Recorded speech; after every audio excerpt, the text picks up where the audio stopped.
Assalamualaikum warahmatullahi wabarakatuh. Saya Muhammad Yusuf dengan NPM 5021219 akan melanjutkan materi yang kemarin mengenai pengertian tematik integratif, pembelajaran tematik integratif kelas rendah, pembelajaran permapal kurikulum merdeka, keterampilan abad ke-21, proyek penguatan profil pelajar Pancasila.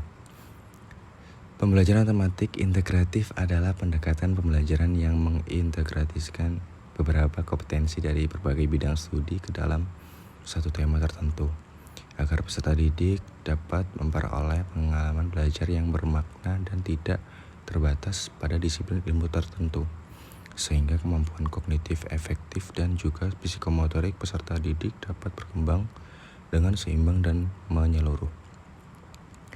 Tujuan pembelajaran tematik integratif. Tujuan pembelajaran tematik integratif menurut Kemendikbud menjelaskan tematik integratif 1. Mudah memusatkan perhatian pada satu tema atau topik tertentu. 2. Mempelajari pengetahuan dan pengembangan berbagai kompetensi mata pelajaran dalam tema yang sama. 3. Memiliki pemahaman terhadap materi pembelajaran lebih mendalam dan berkesan. 4. Mengembangkan kompetensi berbahasa lebih baik dengan mengaitkan berbagai mata pelajaran lain dengan pengalaman pribadi siswa. Karakteristik pembelajaran tematik integratif. Sebagai model pembelajaran di sekolah dasar, pembelajaran tematik memiliki karakteristik sebagai berikut. 1.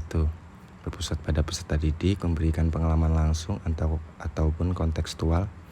Pemisahan muatan pembelajaran tidak begitu jelas, menyiapkan konsep dari berbagai muatan pelajaran, bersifat luas atau fleksibel, mengembangkan keterampilan siswa, hasil pembelajaran sesuai dengan minat dan kebutuhan peserta didik. Dan yang terakhir, mengembangkan komunikasi siswa. Langkah-langkah pembelajaran tematik.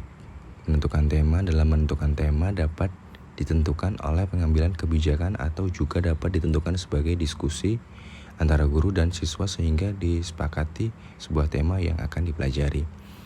Mengintegrasikan tema dengan kurikulum. Di sini guru harus mampu mendesain tema pembelajaran yang sejalan dengan tuntunan kurikulum yang mengedepankan dimensi keterampilan, sikap, dan pengetahuan. Mendesain rencana pembelajaran. Tahap ini mencakup pengorganisasian sumber belajar, bahan ajar, media belajar, termasuk kegiatan ekstrakurikuler, melaksanakan aktivitas pembelajaran. Tahap ini memberikan kesempatan kepada siswa untuk mampu ikut serta dan memahami berbagai sudut pandang dari satu tema. Selain itu juga memberikan kesempatan bagi guru dan siswa untuk melakukan eksplorasi pada satu pokok bahasa. Pembelajaran tematik integratif kelas rendah. Sebagaimana telah diatur dari kurikulum 2013 untuk SD atau MI menggunakan pendekatan pembelajaran tematik integratif dari kelas 1 sampai 6. Dalam pembelajaran tematik integratif, tema yang dipilih berkenaan dengan alam dan kehidupan manusia. Langsung saja lanjut ke cara menyusunan pembelajaran tematik pada sekolah dasar. Yang pertama, menentukan tema yang menarik dan sesuai perkembangan siswa. Ini terbagi menjadi 2. Pertama, pertimbangan sumber pembelajaran. Yang kedua, pertimbangan keterampilan KPA yang terlibat. Selanjutnya, menyusun matriks tematik selama 1 semester. Kemudian menyusun jaring laba-laba setiap tema, menyusun program semester atau silabus dan RPP, melaksanakan tematik di kelas, dan yang terakhir evaluasi dan refleksi. Pembelajaran permal kurikulum. Untuk kelas 1, struktur kurikulum merdeka kelas 1 SD termasuk fase A. Beban pembelajaran di kelas 1 SD diasumsikan 1 tahun berjumlah 36 minggu dan dialokasikan waktu 1 jam pelajaran berjumlah 35 menit. Muatan atau mata pelajaran di kelas 1 SD terdiri dari mapel wajib yaitu pendidikan agama dan budi pekerti, pendidikan Pancasila, bahasa Indonesia, matematika, pendidikan jasmani, olahraga dan kesehatan, PEJO, seni dan budaya. Sedangkan pada mapel pemilihan hanya bahasa Inggris, muatan lokal atau mulok, dan mapel lain yang disiapkan oleh satuan pendidikan. 2. Kelas 2, struktur kurikulum merdeka kelas 2 SD memiliki persamaan dengan kelas 1. Perbedaannya pada penambahan alokasi waktu di 2 mata pelajaran, yaitu bahasa Indonesia menjadi 252 CP, asalnya 216 CP di kelas 1.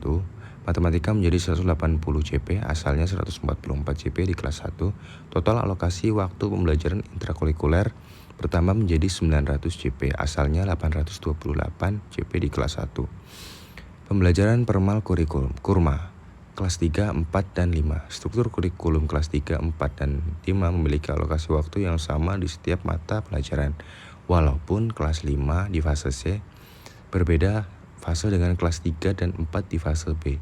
Secara umum, struktur kurikulum kelas 3, 4, dan 5 memiliki kesamaan dengan kelas 1 dan 2.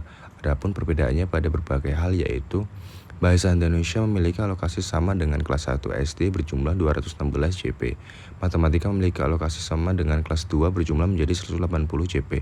Alokasi waktu proyek penguatan profil pelajaran Pancasila di Mapel Bahasa Indonesia berkurang menjadi 36 CP, asalnya 72 CP di kelas 1 dan 2. Lainnya, ilmu pengetahuan alam dan sosial atau IPA IPS merupakan mapel wajib tambahan yang tidak ada di kelas 1 dan 2. Alokasi waktunya berjumlah 180 CP intrakurikuler dan 36 CP di proyek penguatan 3P. Total alokasi waktu penjumlahan 1044 CP di intrakurikuler dan 252 CP di 5P. Total keseluruhan 1296 CP per tahun. Pembelajaran permal kurma. Struktur kurikulum kelas 6 SD mengalami pengurangan alokasi waktu di beberapa mata pelajaran sehingga berpengaruh terhadap jumlah total alokasi waktu dalam setahun. Hal ini dipengaruhi oleh berkurangnya jumlah minggu dalam setahun yang diasumsikan menjadi 32 minggu. Walaupun secara total jumlahnya masih di atas kelas 1 dan 2, tetapi di bawah kelas 3, 4, dan 5. Keterampilan abad ke-21. Kompetensi abad 21 menjadi fokus utama bagi peningkatan kapasitas sumber daya manusia di Indonesia memasuki abad 21. Kompetensi ini menjadi pedoman untuk membantu manusia memiliki kemampuan untuk bersaing di dunia kerja. Pembelajaran abad 21 menjadi cara untuk mewujudkan terpenuhnya kompetensi tersebut untuk menyelesaikan masalah. Pada abad 21, setiap peserta didik akan belajar dengan cara berbeda-beda, sehingga guru ditantang untuk menemukan cara membantu semua siswa belajar secara efektif. Adapun keterampilan abad 21 yang harus dimiliki peserta didik 1.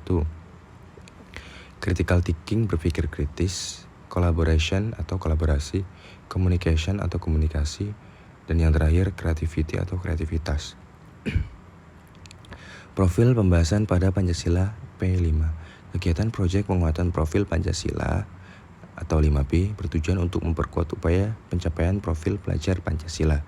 Profil pelajaran Pancasila terdiri dari 5 dimensi yaitu 1. Dimensi beriman, bertakwa kepada Tuhan Yang Maha Esa dan berakhlak mulia beragama. 2. Berkebinekaan global. 3. Gotong royong. 4. Mandiri. 5. Bernalar. Dan yang terakhir, kreatif. Terima kasih. Itu tadi presentasi dari saya akhiri. Wassalamualaikum warahmatullahi wabarakatuh.